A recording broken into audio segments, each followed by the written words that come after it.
Hey, how's it going? Checking in with my daily update. I finally managed to get the infographic together, the thing that I was talking about a few days ago, with basically an overview of all of the things that I talk about. And right in the center of it all is well-being and performance.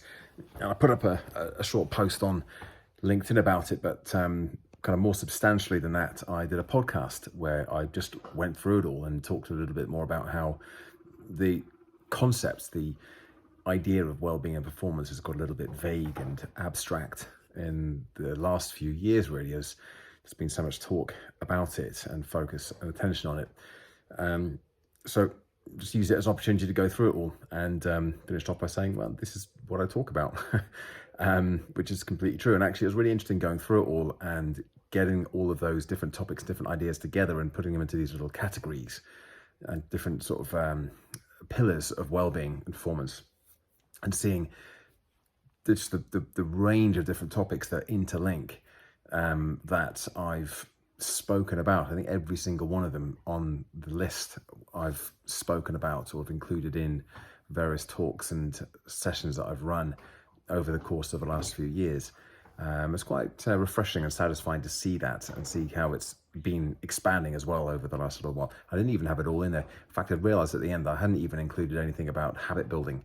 Mentioned it at the end around how everything's wrapped up in habits and planning and systems and evaluation and so on. But habits and bridging the gap between knowing and doing is one of the major things that I speak about. And only give it a little mention at the end, but hey ho, for the podcast that is. So I think it's a reasonably comprehensive list and look at what it is that I'm doing at the moment. And it's there as a resource as well to point people towards if they're thinking, well, is this going to be something, is this going to be a speaker who I could work with, who'd be able to add value? What are some of the topics? I now have something that I can send them to, even if it's a 50-minute podcast is too long. There's a quick view infographic as well, which makes it a little bit easier perhaps.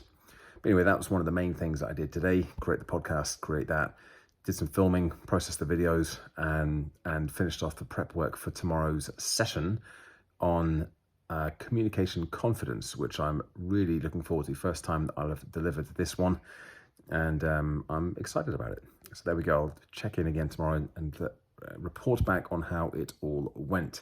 In fact, I have 2 sessions tomorrow, so report back on both of them. But for now, thanks for watching, thanks for listening. Give it a like, subscribe to the channel, and check back in again tomorrow for that next daily update. Bye for now.